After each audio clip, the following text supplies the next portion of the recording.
You know, our guest once got to ask Obama, what was it about the drone program? And we have a clip of that we're going to be playing here in just a moment. But I got to tell you, folks, things are just getting crazy.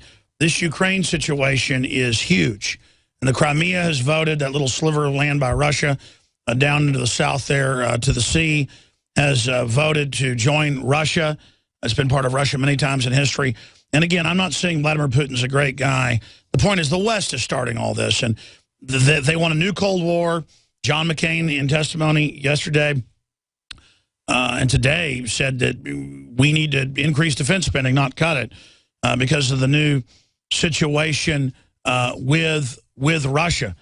So it is a very serious situation, to say the least, that is unfolding. I want to get into all of this, the future of the media, and so much more with Ben Swann of benswann.com. Ben, it's great to have you here, buddy. It's great to be in studio with you, Alex. You were here for the Bitcoin conference. Absolutely. Here for the Bitcoin conference, which is going on here in Austin, and spoke this morning, talking a lot about Bitcoin and capitalism. Look, whether you're a big fan of Bitcoin or not, in my opinion, Bitcoin's a great example of capitalism, and that's what we need to kind of reinstate in the American public's mind, is what capitalism is and how it works and the risks associated with it, as well as the reward. And so regardless of what the cryptocurrency might be or virtual currency might be, I think there's a valuable thing that we can learn from that idea of you know, how it works. Well, I totally agree with you that it's a good idea to have cryptocurrencies, and I totally agree with competition in currencies. We shouldn't have the private Federal Reserve running everything through their fake dollar.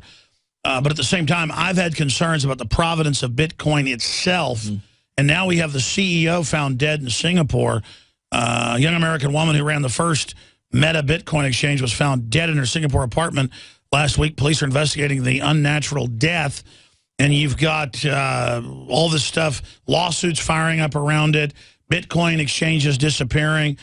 Where do you think Bitcoin itself is going? Well, Bitcoin itself, I think its future is pretty unclear, right? Will it survive or will it fall apart? Who really knows at this point? I think that as long as the Feds see that it is a viable currency, they're going to try to get involved in it. As soon as they get involved in it, Bitcoin is dead. But there are other currencies that are popping up at the same time. And so again, I think the opportunity here is one where we say, look, the idea of having free exchange between people without the government being involved in it is something that is catching on among people. That's where I think the encouraging signs are. And by the way, you know, when Mt. Gox collapsed and people said, oh, this is a sign that's bad news for Bitcoin, I actually think that was good news for Bitcoin. Mt. Gox was a bad player. They needed to collapse. And so when you have someone who is collapsing because they are not responding well to people or because they're corrupt individuals, you want them out of the marketplace. That's how the market regulates itself without federal intervention. Sure, I just go with my gut and just the whole history of it and the shadowiness of it. And, you know, the federal government's trying to develop their own systems right now with MIT and Stanford. Right. So, again, I'm not against it. Right. And if folks want to ride a bubble up and, you know, back down, that's their business. Sure. My gut tells me danger Will Robinson. Yeah. Well, and I think when you look at what's happening with Bitcoin right now, as you said, it kind of goes up and down and it's very volatile. And the beauty of it being a voluntary exchange, unlike the Federal Reserve note, which is not voluntary, we're all forced into that system. This is a voluntary system so people can get in or get out. And my suspicion is that Bitcoin is just going to be the bridge into a lot of other cryptocurrencies, a lot of other virtual currencies that will pop up. Ben Swann's our guest in studio. If you don't know who he is, he's both an Edward R. Murrow Award and 2 Lone Star Emmy Awards. And, of course, he's had shows on different stations across the country, very popular with his reality check on a Fox News affiliate that became popular nationwide. And then when they basically tried to censor him, he left to start his own media organization, benswann.com, and is really doing first-rate reporting on basic liberty issues, and that's what's so exciting about it. Look, I can ask a lot of questions, and I got a bunch of news I want to get into with you, but front and center, what's number one on your radar? I'm going to give you the floor for the next 7 minutes. Ben Swann, tell us what's on your mind. Well, look, I think obviously this story in Ukraine is a huge story, as you said, and I think what's getting missed here, and I think you'd probably agree with this, you know, we have this new mantra that we use at benswann.com, that humanity is greater than politics. And I think what we're seeing in Ukraine right now is that humanity is not being taken care of here, right? That at the end of the day, whether it's the EU, as you said, the West trying to come in and really with the EU force themselves onto the Ukrainian people, force them into an EU system, a fiat money system. They're not looking out for the people in Ukraine. It's about issuing more debt and enslaving more people. And then on the Russian side, I see Putin, like you said, not the best guy in the world. I think he sees an opportunity, and it's an opportunity to get in there. And so the people of Ukraine are the ones who, at the end of the day, are ultimately going to have to decide who their new leader is, because you have very powerful forces who are attempting to take over. But don't believe the story that we keep hearing in Western media about how the U.S. is just trying to go in and help the freedom fighters. They're not. They're trying to put these people into the EU. Well, there's a story up on Infowars.com. Ron Paul, U.S. attempting empire building in Ukraine. Russia already ran the Crimea, the gas lines, the military bases there. They were basically forced to come in and secure their assets. Again, I'm not even defending that, right. but under common law maxims, the West started the overthrow of the elected government. That's right. They're in there. And now, what do you make of Obama signing an executive order to start grabbing the assets of any Russians they want? Yeah. I mean, this is a big escalation. That is a big escalation. And look, it always comes back to money, right? All these steps that we take, which we claim are not an act of war, I agree with you. Whenever you talk about sanctions, when you talk about seizing assets, those are overt acts of war. And that's where, again, I think the American people have to pay attention to what's happening here, because we're being drawn into another conflict. China has already said that they side with Russia on this conflict. They already side with their right to be there. And again, the other thing you have to remember is that in Crimea, it's not that the Russians are moving into an area where the mass population doesn't want them. The mass population's begging Russia to come in, asking them to come and secure these areas. Most of these people have Russian heritage and speak Russian. So it's hardly kind of, an invasion, I guess, as it's being scripted in the Western media. When I look at the London Guardian, they're like, oh, it's some visa restrictions. I've got the executive order. You guys can put that on screen if you want. It's the same thing as that Africa executive order where they can just grab the assets of anybody they claim is aiding radicals. So it's just the absolute power to do whatever they want. Any person or individual or entity who the State Department says is involved in a problem with Ukraine to be responsible for, complicit in, or engaged in directly or indirectly any of the following: actions or policies that undermine democratic processes or institutions in Ukraine. The West just overthrew our elected government, so they should put sanctions on Obama or on Secretary of State Kerry. Actions or policies that threaten the peace, security, stability, sovereignty, and territorial integrity of Ukraine. Well, what is the West doing? They know Russia will end up taking part of it. Mm-hmm. Misappropriation of state assets of Ukraine or economically significant entity in Ukraine. And then it just goes into the authority to grab the assets. This is a big deal. Well, and as you said, this is a democratically elected government that was overthrown in Ukraine. So it wasn't as if this happened through a peaceful process. If you're going to side with someone, technically, shouldn't our government side with the democratically elected government of Ukraine and say this was a coup?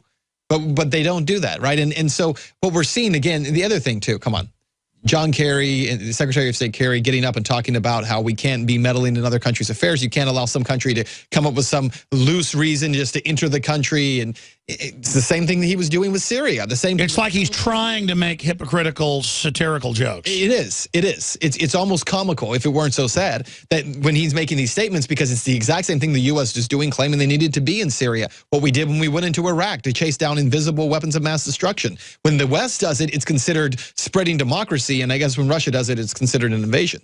Where do you see all this going? You're a smart guy. What's your gut tell you? I mean, are things getting better or worse? I know people are waking up, but at the same time, the establishment has the power and just doesn't seem to care. Well, I think part of the problem in this particular situation, unlike in the Middle Eastern conflicts, I think when people look at Russia as a whole in America, there is almost this intrinsic, almost DNA response that Russia's bad and the USA is good, right? It's Rocky IV all over again. We keep falling back into that mindset. And so I think media is playing that game, really playing that game right now, that if it's Russia, it must be bad. If it's the USA, it must be good, because these are the Cold War sides. I mean, this is what we were. But really, it's globalist above both our countries. Exactly. Playing us off against each other. That's exactly what it is. And in the end, globalists win, because that's their goal, is to play these sides against each other, and ultimately through, there you go. They're quick about that, Rocky. I will break you. That was quick. Yeah, and that's ultimately what it comes down to. Is it's about controlling the money, about controlling the populations. That's what the globalists are interested in. Well, that's right. I just know this. Vladimir Putin pays people to get married and have children, and the CPS tries to not take people's kids in Russia, and they don't have forced inoculations there. And their media more and more sounds like my show. And then meanwhile, because they've been under such tyranny, they're kind of going the other direction in some ways. They're going into tyranny in some others because of outside pressure. I look at us, the people that run us, absolutely act like textbook authoritarians. Yeah, well, they are authoritarians. They believe that. Look, if you look at everything that the NSA has done, if you look at the Obama administration wanting to put an FCC monitor in the newsrooms around the country to make sure that they know the news process by which news is... You know, that's my line in the sand. I'm not having some federal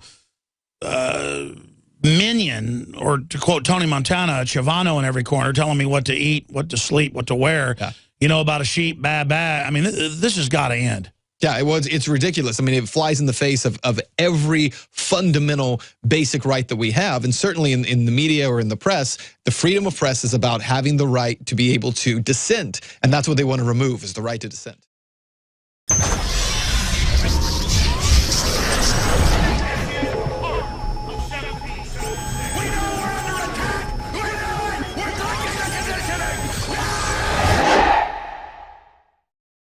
But now on every metric, they are collapsing in free fall. Alternative media is proliferating in the quality and the selection, but also in the viewership, the listenership, the readership. But it's also moving towards a singularity where only the best new media is becoming dominant. Now that there's kind of a saturation of alternative media or new media, it's creating competition there as well. It was easy to come to this game, 20 years ago and be alternative media than to become the new dominant media. But there's also going to be a singularity, not just for dinosaur state-run media, but for all other media as well, where everyone basically becomes a reporter and people learn to just use, individuals and outlets as another perspective or like a port into reality. Ben Swann, if they can shoot for almost nothing a show like Game of Thrones that's seen hundreds of millions of times and destroys the Hollywood model, if Variety's reporting that Hollywood is literally in a mass exodus out of California, if people run from socialism, run from collectivism in a slave revolt, if they run from mainstream media, what ends up happening? What do you see at the end of this process? Well, I think what you were describing is very accurate, right? I think there is a kind of an emergence of new media, and I don't use the term alternative very often because you're new media, right? You are the new way of people getting information, understanding what's going on around them. And I love what you said. It really is a process of people saying, here are perspectives, and then I'm drawing my own opinions, which is what you're encouraging them to do, right? Be critical thinkers. And mainstream media doesn't encourage you to be a critical thinker. They're the experts. They're the authority. They're going to tell you what to think, and there is nothing else to consider. And there's no other viewpoint, no other idea. And so I think what we're going to see is exactly what you said. More and more new media popping up, and then as that media pops up, it's presenting perspectives and ideas and points of view, and people say that's interesting, and they're adding it kind of to their collective thought. That sounds like a renaissance to me. Yeah, I think that's exactly what it is, right? I think the internet has become what the printing press was, Gutenberg's printing press. It's this ability for people to say, I no longer need to be read to, right? I have the ability to read for myself. I have the ability to gather information for myself. That's what's happening with the internet. But see, for too long, the internet was simply just a place where you could find information. Now you've got the folks who are curating that information, folks like yourself, who say, okay, now let's help you find information and get it to you. And that's where media is most successful. And I just say, hey, I think it's interesting that they just put sanctions on the Russian government. Right. And they're going to be grabbing their bank accounts. I think it's interesting the Bitcoin CEO died. We can cover so much more because it's not just the formulaic, here's the sports, here's the weather, here's a shooting, here's a car wreck. This person came to town, and here's a Prozac ad. That's right. That's right. And I got to tell you, too, and this is it's a little bit, I guess, to the side, but just what we just talked about right now when your guys popped up that Rocky IV video, it's funny to me because I spent 15 years in broadcast journalism, Alex, 15 years working for TV stations. I have never, ever called from an anchor desk for a piece of video and have been able to have someone pop it up.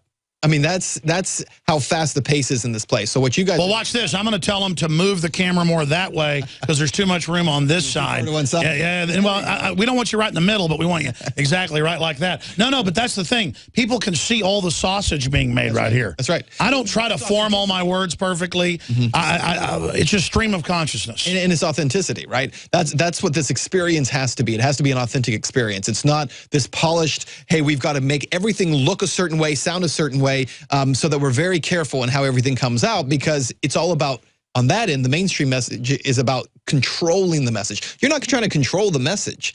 You're simply putting the message out there. And you're right, and they sell it like, oh, because we want it to look really good and have high standards. The truth is, they want everybody under control, and then the CBS Broadcast Center sends the teleprompter text down. They give you a video package sent from Manhattan. You read over it locally, and people think it's the local anchor they trust. Really, it's a technocrat writing it in Manhattan. Yeah, or some individual business that does nothing but write consumer stories for you, and they send them out to 15 stations, and everybody takes them. Hey, mercury's good for your baby.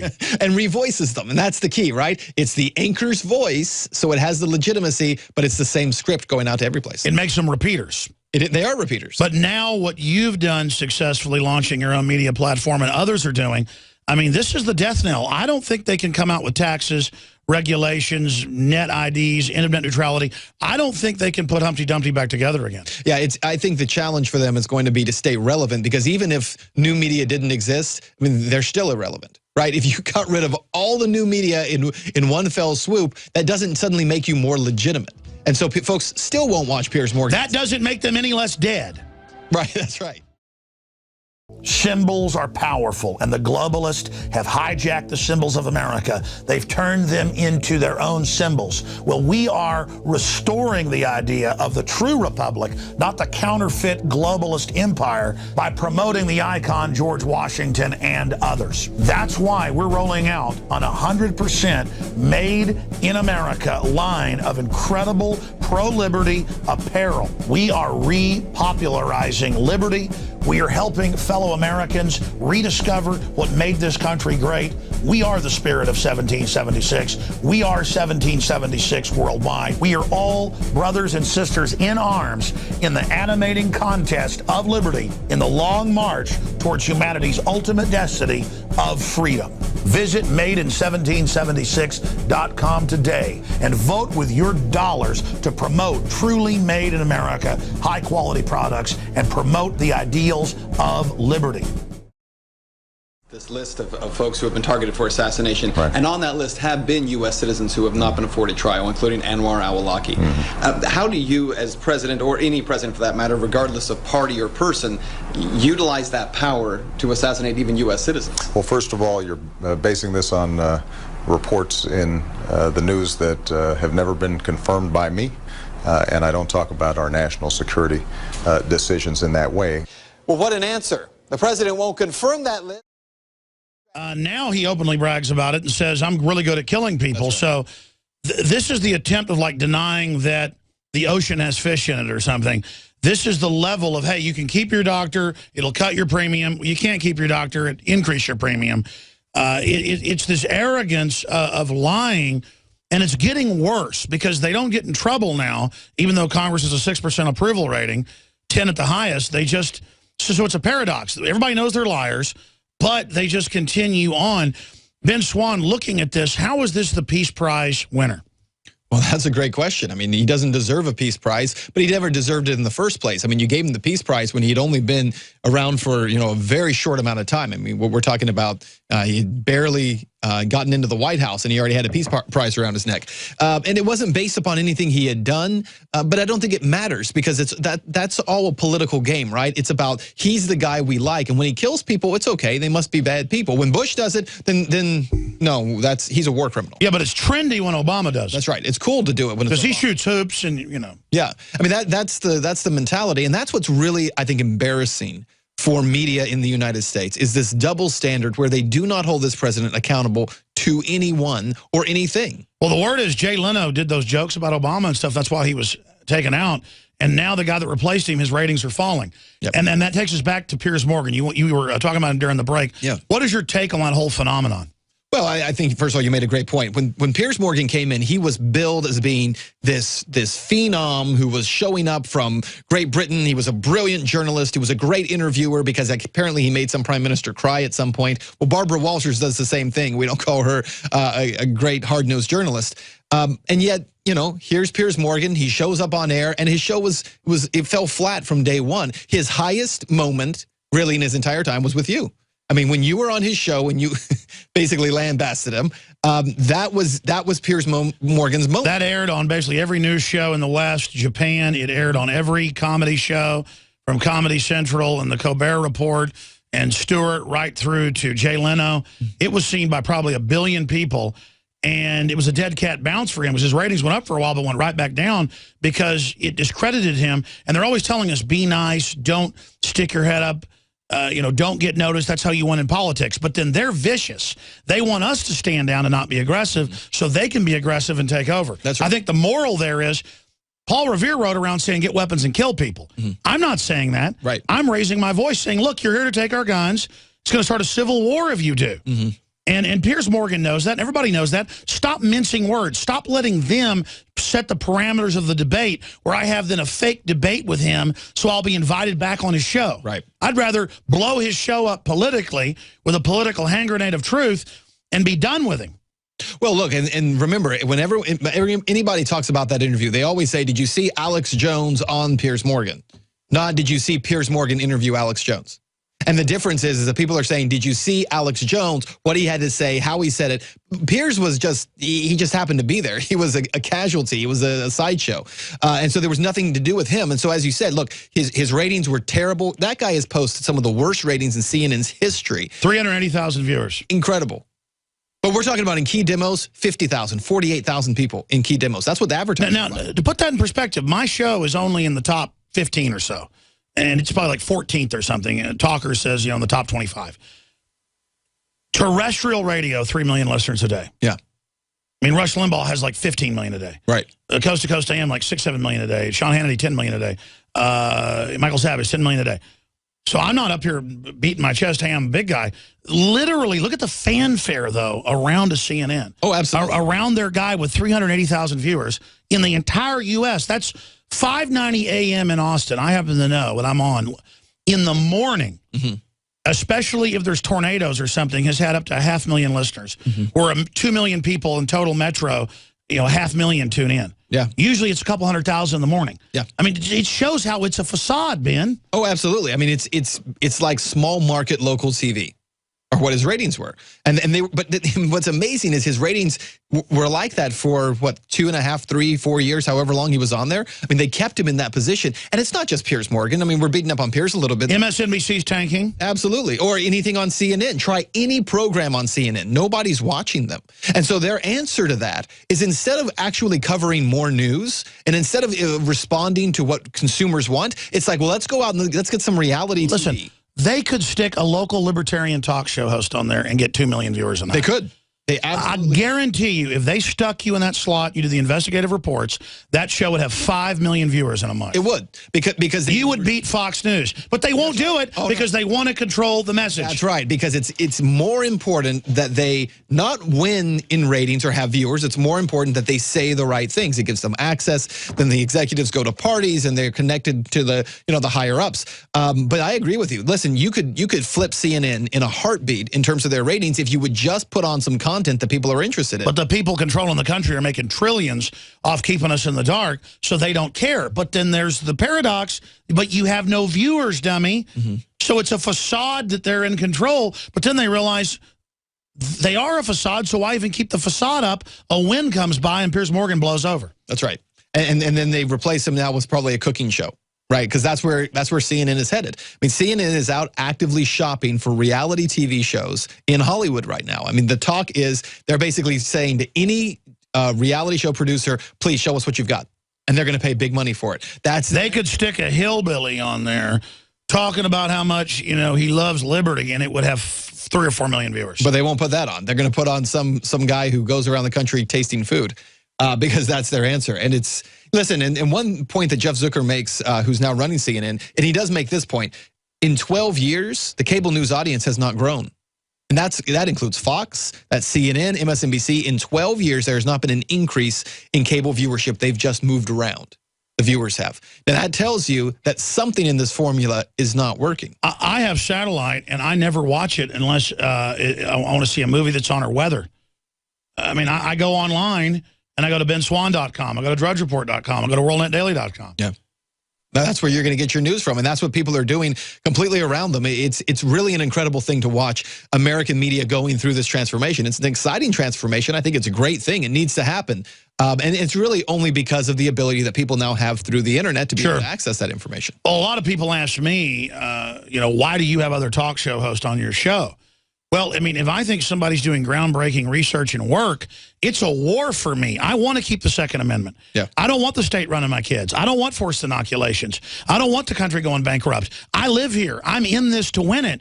And so I just see other people that are eloquent and intelligent fighting as literally other soldiers in this war that absolutely we need to give each other common aid against the enemy, because we're going to hang together or hang separate, as Benjamin Franklin said. I mean, this is not a game. Yeah.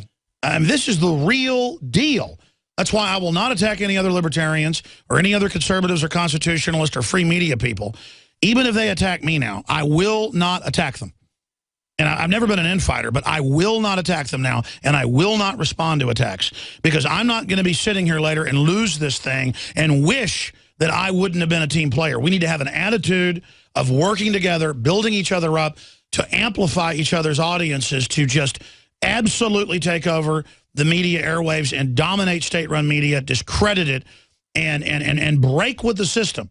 Don't play patty cake with it anymore. We need to just clearly delineate that we are the media. We're not as important as the New York Times. We are not sellouts. We are the real media. We're a million times better than the New York Times or CNN. Absolutely. No question about it. And I totally agree with you. I think it's so important that we do build this synergy between new media. And as you said, well, look, Roger Ailes has over at Fox, he has a policy where he says you never shoot inside the tent. Even if you disagree with somebody who's there at Fox also, he says you just don't shoot inside the tent, because there's so much you need to be fighting, so much you need to be worried about. The person across from you that you might disagree with on some issue, you never attack them. I think that same philosophy, and I think, by the way, it's worked very well for Fox, it's the same philosophy we need in new media, which is, you don't shoot inside the tent. There's no reason to attack people who are of the same mindset. What did Cass Sunstein write before he joined the administration for Harvard? He also wrote it for Chicago Business. He said, we're going to create fake media. We're going to go out like we're the conspiracy theorists, is what he called people that question their known lies. Obama saying you can keep your doctor, or there's a death panel. He calls you a conspiracy theorist. That's right. Doesn't matter, we're right. He just has a throwaway line intellectually to not have to deal with us. He said we're going to set up media and create infighting. We'll operate for 6 months to a year. That's what George Soros and the Pentagon and the White House are doing now. They're organizing and creating fake alternative media who immediately start infighting. So the minute you see that, you're looking, folks, at people that have been paid to do it. Yep. So anyone that does that is the enemy. That's exactly what Media Matters said they would do. I'm telling you, I'm very suspect of folks at RT that pop up and go, I'm not going to be part of this takeover of Ukraine, live on air. That absolutely, RT's been infiltrated. And it's the other way. Russia infiltrates the U.S. It's just, look at everybody's agenda, folks. Look at what they promote and look at the long-term compendium of what people have done. I'm ranting. Go ahead. No. Listen, and to the point, you're talking about this young lady last night who resigned on the anchor desk over at RT, right? And says, I'm not going to be here anymore. Well, what I wanted to know was, can you give me some specifics? When you say that you're not going to be part of a network that's whitewashing for Putin, listen, I have all respect if you believe that. So can you tell me what's happening? Tell me about the whitewashing. Give me some examples of it. Which she didn't do when she stepped down. She just said, I'm not going to be a part of this whitewashing and I'm out of here. And she left. If that's her conscience, if that's her conviction, that's fine. But I'd like to know some details on it. And I'd like to know specifically. I've been interviewed by her. And I'm not accusing her of being an operative. I'm just saying it needs to be looked into. Because, I know for a fact, and I'm not, I can talk about this, but it just sounds unbelievable. The White House got in touch with RT 2 years ago and said, do not have him back on anymore if you want to keep your license in this country. Really? Oh, yeah, that's what I was told. And they never had me back on, which I don't even care about. I mean, I think when I've been on with Max Kaiser, that can still get on and still air, but he has to go through a bunch of trouble to get me on. I don't even care because RT domestically doesn't have a very big audience. Right. Worldwide, it's big. Plus, people would say in normal media, I'm not selling anything worldwide, so I don't want to go on RT. Well, I want to go on RT to sell freedom, to sell the idea of liberty. But they didn't like me. I would always go in there and talk bad about Stalin and Lenin and stuff. And even though Russia doesn't go that direction of Stalin and Lenin now, still, it's kind of like, hey, don't insult our background. You're messing with the archetypes. Yeah, right. Exactly. Messing with the archetypes. But You are watching the best of the Alex Jones Show, weekdays from 11 a.m. to 2 p.m. Central. Watch live at Infowars.com/show or become a member of InfoWarsNews.com and help us take resistance to the next level.